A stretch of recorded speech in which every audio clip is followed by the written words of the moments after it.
Habang bata tayo, importante na napapataas natin 'tong money line natin. So ang problema,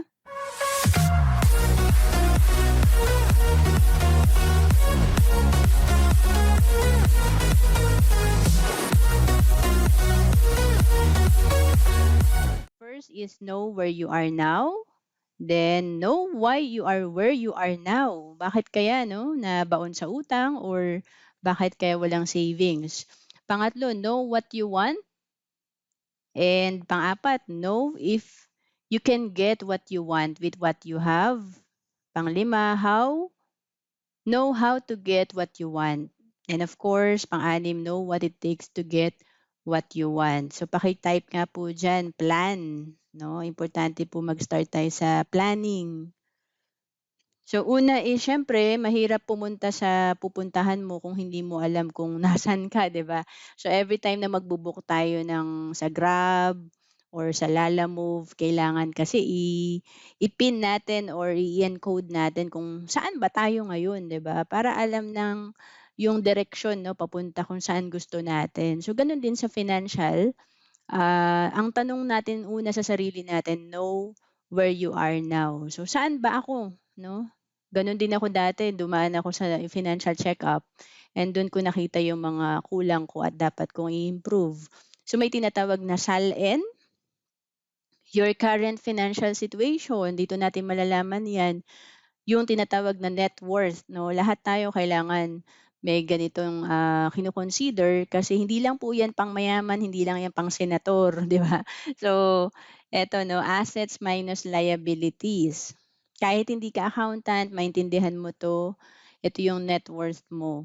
So, ibig sabihin lang niyan 'no, may sample tayo dito na ano, asset. Ano ba yung mga asset mo? Ito yung mga pag-aari mo sa Tagalog 'no, ito yung kung may house and lot ka na ba, may motorcycle ka ba 'no?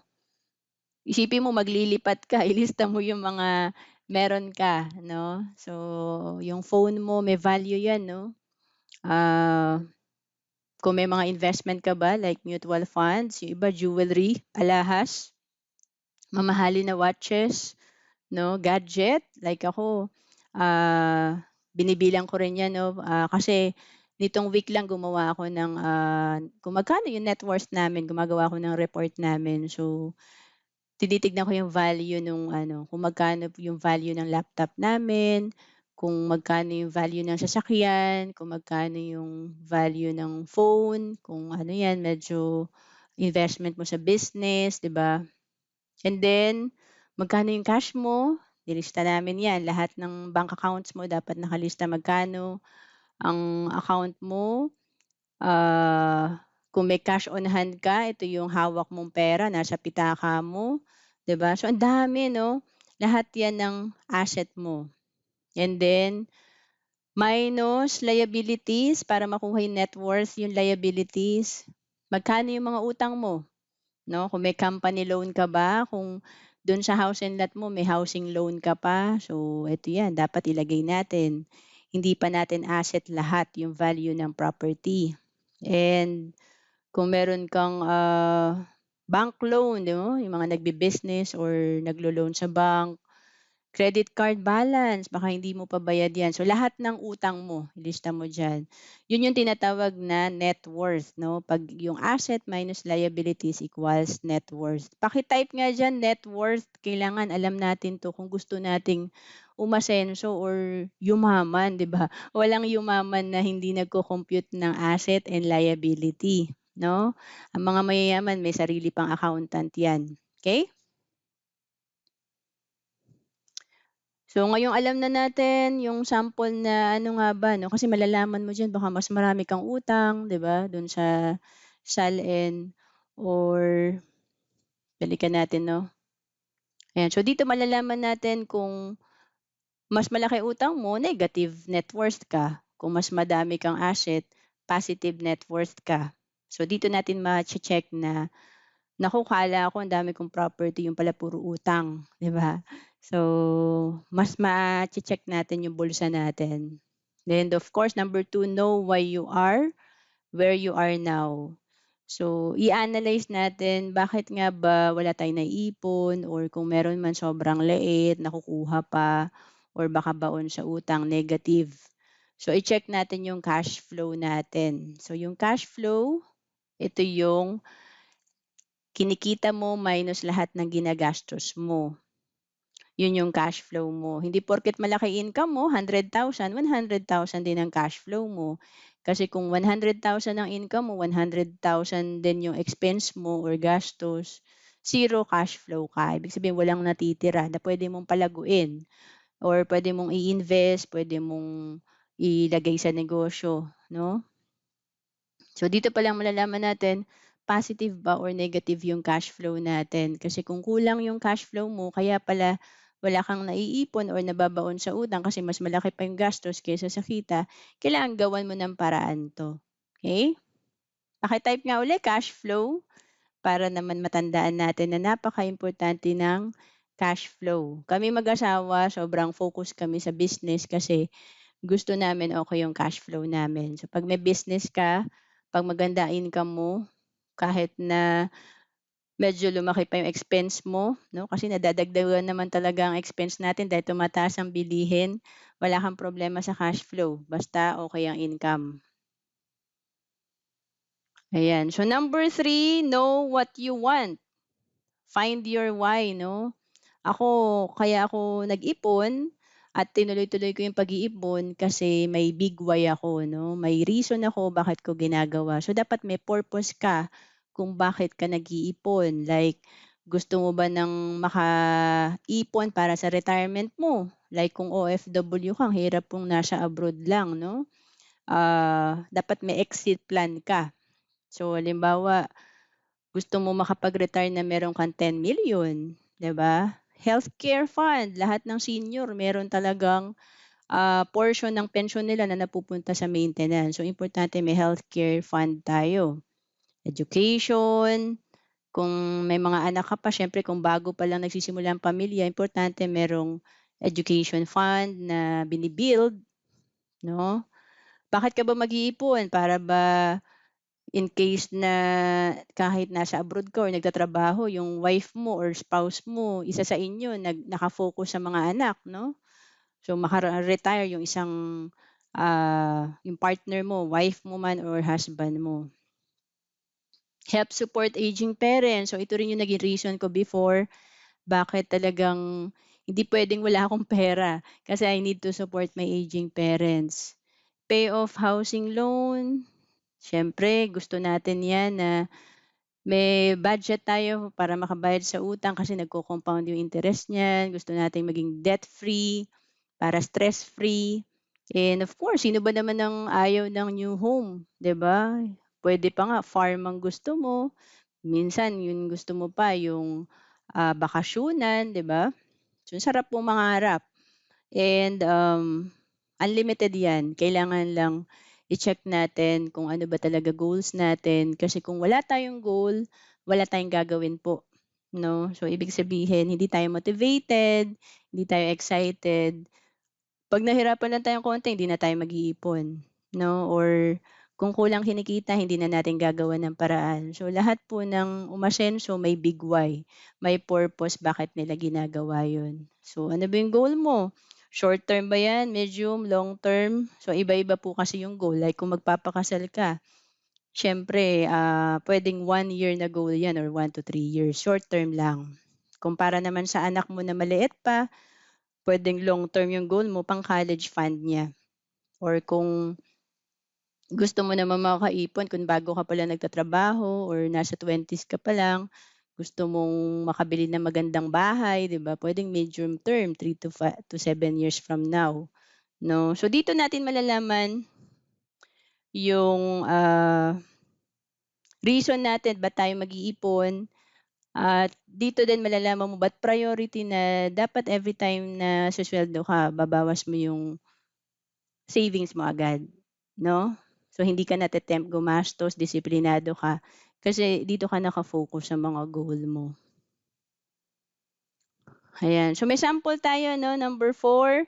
Know if you can get what you want with what you have. So pinag-usapan na natin yung goal, ngayon may amount na siya. Alam niyo ba nung 2012 nung dumaan ako sa financial check-up, dito ko nakita na malaki pala yung dapat kong ipunin. So kailangan 'wag tayong matakot, tignan natin kasi yung goal natin, pangarap natin, lahat 'yan may kapalit or may presyo, 'no? At kailangan may gagawin ka. So halimbawa 'to 'no, retirement fund, 15 years ka pa bago mag-retire, 'no? Ang hirap naman mag-retire ng 60+ ka na. So kung halimbawang 25 years old ka pa lang ngayon, 'no, pag-edad mo ng 40 gusto mo mag-retire ka na. So ano ba yung retirement? Hindi 'yan by age, by capability. Paki-type nga diyan, capability.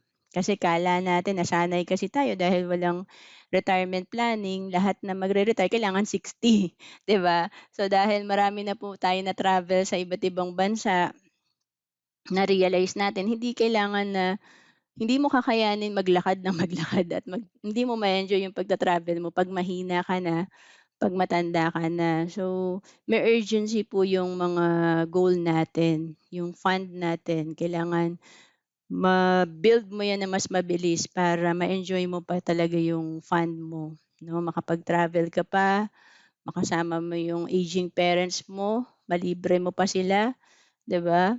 Mag-celebrate kayo. So, hindi lang po puro ipon 'to, dapat ma enjoy mo rin talaga yung, reward or harvest nung ginagawa mong pag-iipon at pag-i-invest. So 15 years, in 15 years gusto mo makaipon ng 5 million retirement, 'no? So dito din 'no, may sample healthcare fund, in 5 years gusto mo magkaroon ng 5 million. Dami pa 'no? Actually kahit isa pa lang pag-uusapan natin, lahat naman tayo magre-retire. So ito na lang pag-usapan natin. Kung marunong kang mag-invest, halimbawa 12% per year yung kinikita ng pera mo, 10,000 lang ang kailangan mo ipunin, mahi mo 'yan.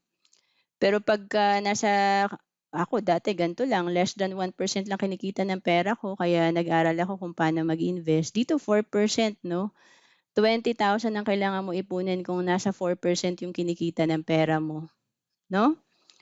So kaya ba natin ngayong mag-ipon ng 10,000 or 20,000 per month? 'No, naalala ko yung financial check-up ko noong 2012, ang lumabas dun kailangan kong mag-ipon ng 20,000 per month. At that time ang kaya ko lang ipunin is 10,000 per month. So sabi ko, "Paano ko 'to magagawa?" Ang hirap pala, 'no? Pero 'pag alam niyo, kinompyut mo 'yan at pinagplanuhan mo, may gagawin ka, achievable po siya, 'no? So, sabi dito, "Can you get what you want?" If you can't save or invest 10,000 to 20,000 per month, you can't get what you want. So dito pa lang malalaman mo na hindi ka makakapag-retire ng may 5 million ka kung baka 5,000 lang yung nase-save mo tapos hindi pa naka-invest, 'di ba? So maganda, maganda talaga yung may ganito tayo na financial planning. And ito yung favorite ko, yung financial calculator or wealth calculator. Meron na ring app na available 'to sa phone niyo, puwede niyo i-download. Ako dito lang ako tumitingin kasi dito natin malalaman kung sa daily savings mo or monthly savings mo, magkano yung mahi-hit mo. Mahi-hit mo ba yung target mo? Like, ito 'no, kung target mo magkaroon ng 3 million or 2.94 million, dapat matuto kang mag-invest. Kung kumikita 'yan ng 12% per year ang iyong investment, kailangan mag-ipon ka ng 3,000 per month, okey? So, pero yung iba wala ng 20 years. Miss Roanne, ang tagal ko na sa abroad, 50+ na ako. Gusto ko 10 years na lang, 'di ba? So, lakihan mo yung ipon mo, 3.7 million ang projection na investment mo or fund mo. In 10 years maipon mo 'yan, 15,000 a month ang dapat mong i-invest, 'di ba? So, kaya 'pag bata ka, kakampi mo yung time kasi mahaba pa yung time mo. Kaya lang madalas ang bata hindi nag-iipon, kung nag-iipon man hindi seryoso. Kaya nawawala rin talaga, lumilipas din yung time na maliit lang yung naiipon, 'no?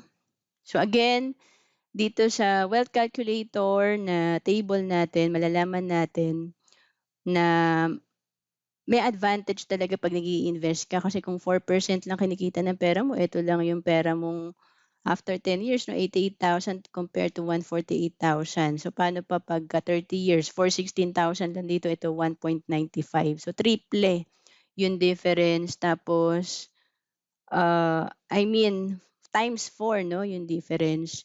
And then eto kung 600 a month lang yung iniipon mo. So paano pa, like that time nga 'no nagtatrabaho ako, 10,000 a month yung kaya kong ipunin 'no. So again, mas malaki ang inipon, mas malaki yung reward natin at mas mabilis tayong makakapag-retire, okey? So ito na, medyo mahaba-haba 'tong portion na 'to, know how to get what you want.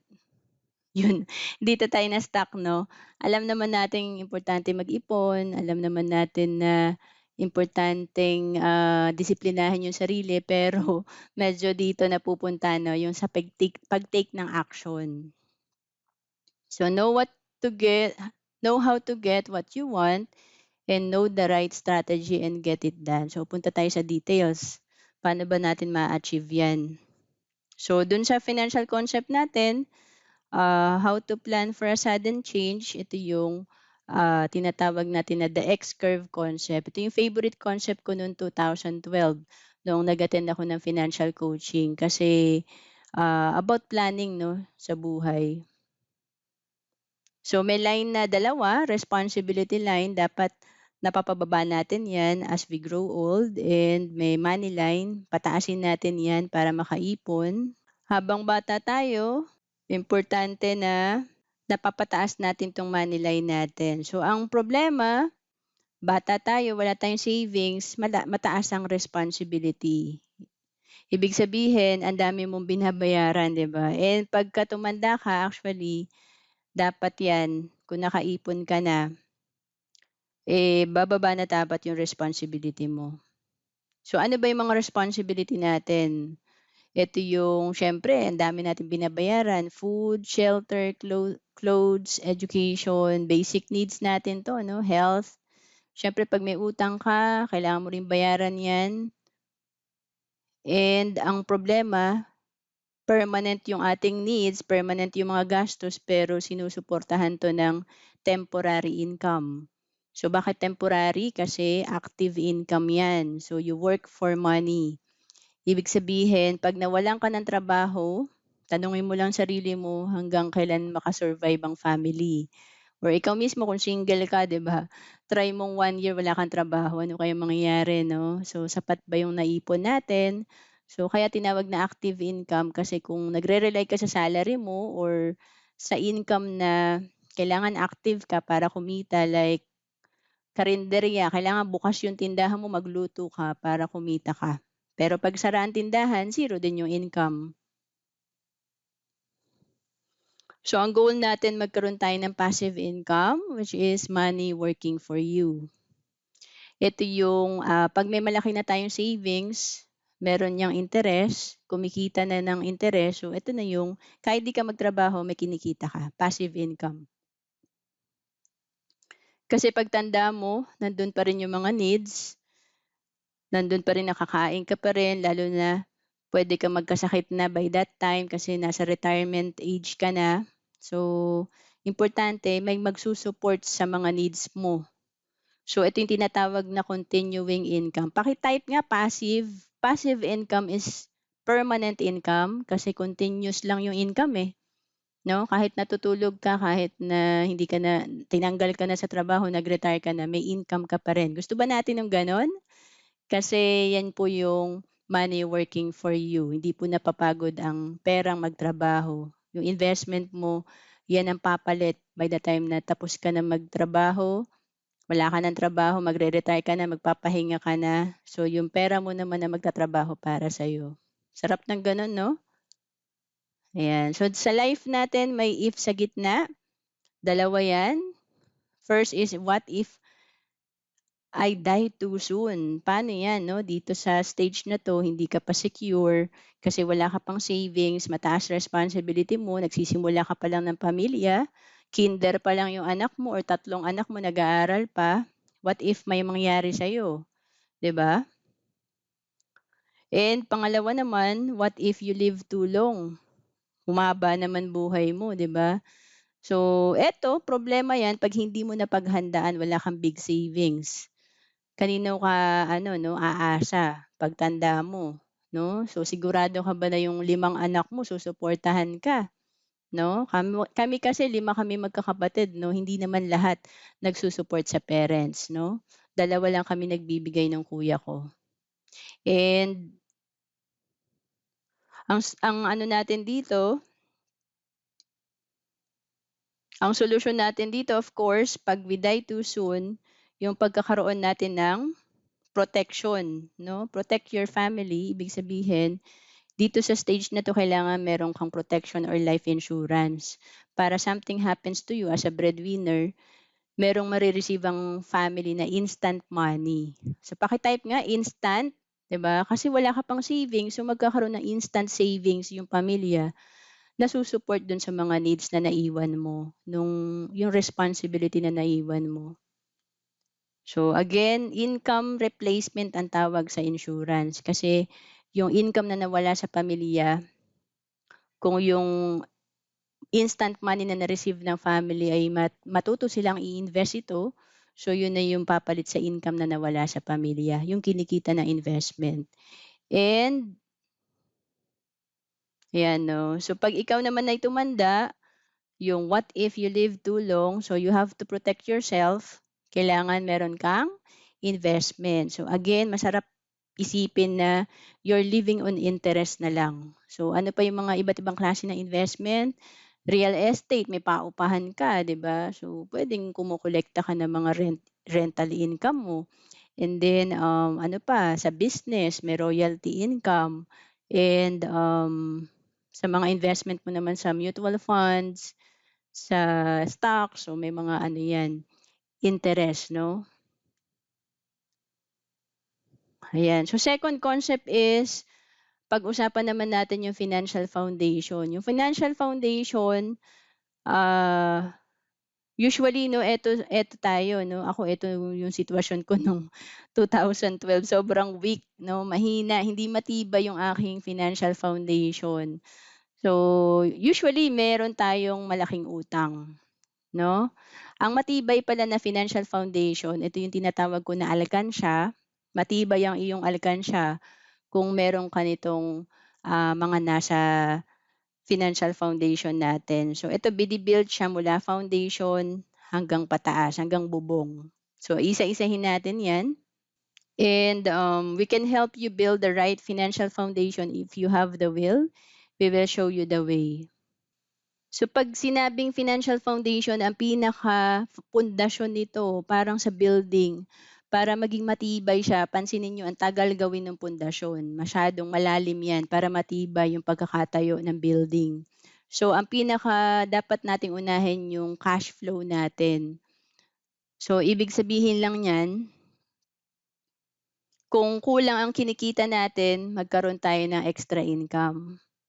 Kasi wala naman nagsabi na sobra-sobra yung sweldo niya, 'di ba? So, kayo ba nasabi niyo ba 'yan na sobra-sobra na yung kinikita ko parang ano, malaki yung problema mo dahil malaki ang sweldo mo 'no? Wala naman 'no? Usually anong tanong, "May sweldo na ba?" Kasi kulang na kulang talaga yung income ko, eh.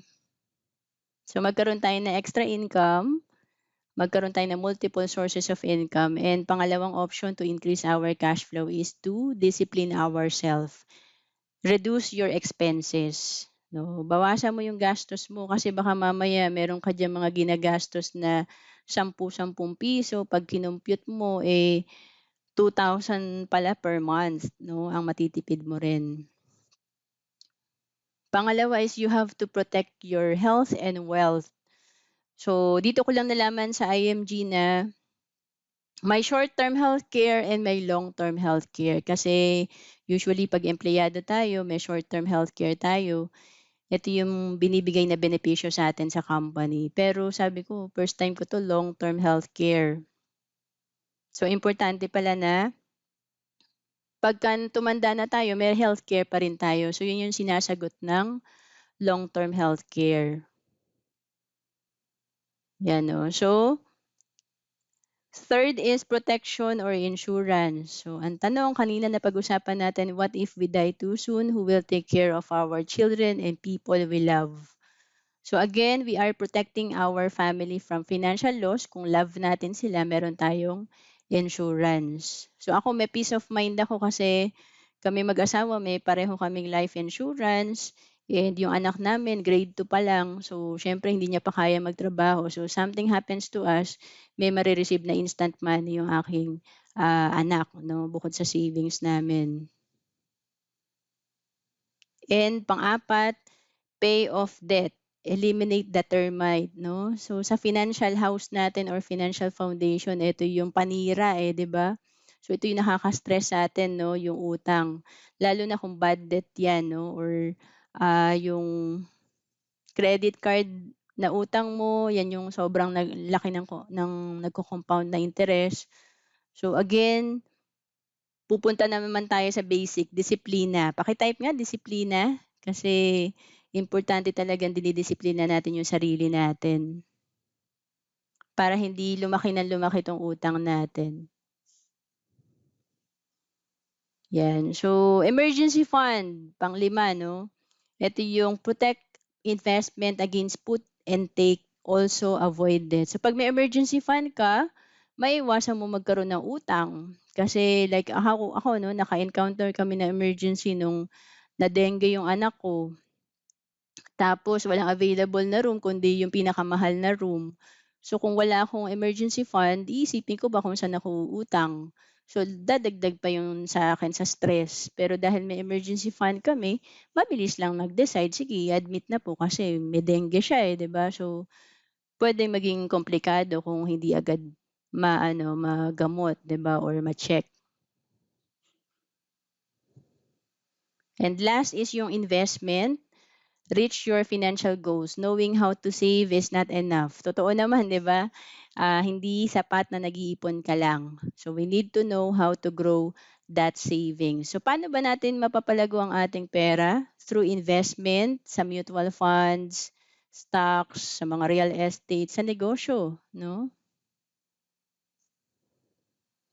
Ayan, so pag-usapan natin yung ano na yung laman ng financial foundation natin, 'no? So, meron tayong guide dito 'no, kung magkano ba dapat yung investment, emergency fund, magkano ba dapat yung life insurance, healthcare, tsaka cash flow natin. So, tignan natin yung sample dito. Ayan. So, halimbawa kumikita ka ng 25,000 per month, ang annual income mo 300,000 per year. So, sabi dito, ang sapat na investment ay yearly income times 20. So, sa sample natin 300,000 yung annual income niya or yearly income times 20, kailangan pala meron kang 6,000,000 na investment.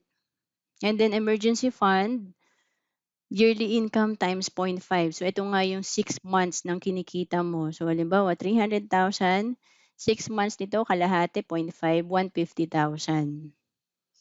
Manage debt, eto yung magkano ba yung kailangan mong fund para makabayad ng utang. Halimbawa, 200,000 yung utang mo. Life insurance naman times 10 ng yearly income mo. So, dahil ang yearly income niya is 300,000 times 10, 3,000,000 ang kailangan niyang insurance coverage. And cash flow, healthcare, ito naman is yearly income din times 10. So, kailangan niya rin ng 3,000,000 dahil 300,000 times 10, 3,000,000 na para sa healthcare fund niya. And of course, cash flow, 'pag kinompyut natin 'to 'no, sa financial calculator or wealth calculator, magkano dapat mong ipunin, do'n natin makikita na magkano ba dapat yung, cash flow natin. Kasi baka mamaya ang dami mong pangarap tapos kailangan makaipon ka ng 20,000 per month pero ang nagagawa mo lang is 1,000 per month. 'di ba? So, sobrang laki ng gap, ang laki ng kulang, 19,000. So, gagawa mo ng paraan 'yun dito sa cash flow na puwedeng pataasin mo yung income mo by having extra or multiple sources of income and puwede ring bawasan yung mga gastos, expenses. So, sabi dito, ano na yung meron ka and ano yung dapat mo pang gawin 'no? So, what's your plan to fill the gap? Paki-type nga gap 'no, kasi minsan iniisip lang natin pero wala tayong ginagawa. Medyo, tinatawag na procrastination, delaying or 'di ba yung iba bakasyon mode pa, 'di ba? So, again babalik pa rin sa meron ka bang purpose, ba't ka mag-iipon? Kasi kung love mo family mo, enough na yun para maging excited ka, eh, motivated ka, 'di ba?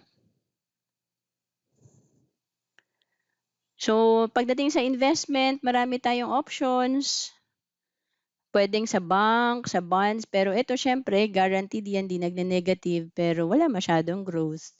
Mutual funds, stocks, puwede rin tayong maglagay. Ito, eh, para sa growth naman, puwedeng tumaas yung interest ng kinikita ng pera natin, pero puwedeng loss din siya. So, it's not guaranteed. So, puwede kayong mag-start dun sa kagaya ng ginawa ko sa Kaiser noong 2012 and nung ni-launch 'tong 2018 naman yung PDF Most 18. So, anong meron dito sa dalawang plan na 'to, may growth 'no, guaranteed hindi magne-negative, yun naman ang gusto natin 'no. And dito sa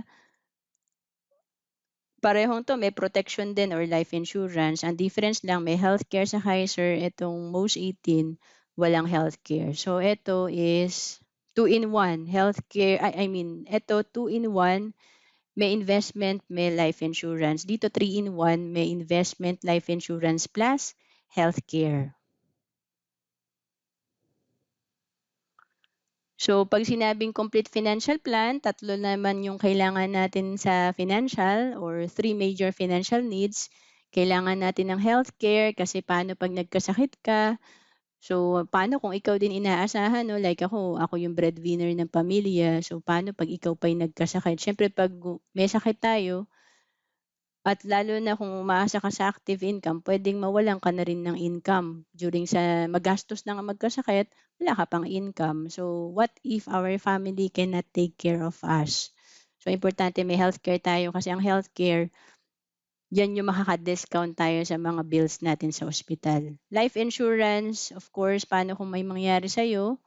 Again, if we love our family, we have to protect them by having enough life insurance. Investment, what if you stop working? Lahat tayo tatanda, mawalan ng trabaho anytime nga ngayon nga kahit hindi na matanda puwede na mawalan ng trabaho, 'di ba? So, kailangan may investment ka, ito yung sasagot sa income mo kapagka wala ka ng trabaho, meron kang money working for you. So, yung tatlong major needs natin nasasagot na ng Kaiser kung wala ka pang nasimulan kasi dito may healthcare ka na, may insurance ka pa, may investment ka pa. And marami na rin tayong, accredited sa Kaiser 'no. Yung mga hindi familiar, check nyo 'yan, nasa mga top hospitals 'yan, accredited natin ng Asian Hospital, St. Luke's, Makati Med, and The Medical City. So, nasa 2,000 plus na yung mga accredited nating hospitals and clinics, 12,000 plus na yung mga accredited na doctors, and mismong si Kaiser meron na siyang clinic, 10 na yung branch niya. Usually nasa SM 'yan tsaka Robinsons Mall. So, sample na natin diyan sa mga taga North, meron tayong, branch sa SM North EDSA.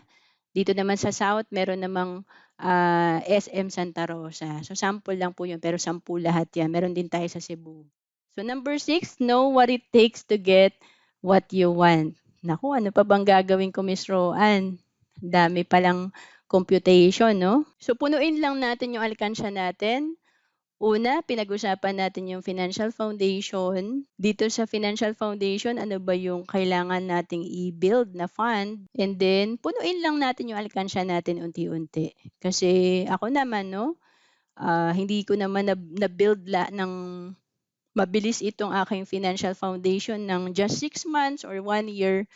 So, 16 years na po ako nag-iipon and, um, long term po kasi kapag gusto natin talaga maka-build ng magagandang bagay. Based sa aking ano 'no, experience and sa mga nababasa ko rin sa libro, sa mga coaching din, sa mga seminar, hindi sapat kasi na nagtitipid ka lang, hindi sapat na disiplinado ka lang sa pera, nag-iipon ka lang.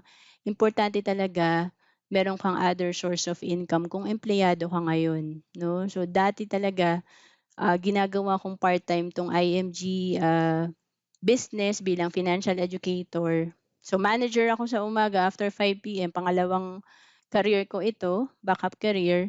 Kasi ang sinasabi sa mga libro, sa mga seminar, kung nakita niyo yung mga successful, ang ina-advice nila mag-business ka. So dapat meron tayong business plan, 'no. So kung part-timer ka ngayon, kung, may trabaho ka, so gawin mong part-time 'tong IMG, create a business plan. Ilaan mo yung oras mo. 'Wag lahat sa trabaho. So yun lang yung na-realize ko nung naging accountant ako 'no. So kahit 12 hours kaya kong magtrabaho, pero wala naman akong naiipon na malaki, 'di ba? So pinapayaman ko lang yung company kung saan ako employed. So sabi ko masipag ako, kung masipag ka, you can make a fortune by, doing a part-time business sa spare time mo.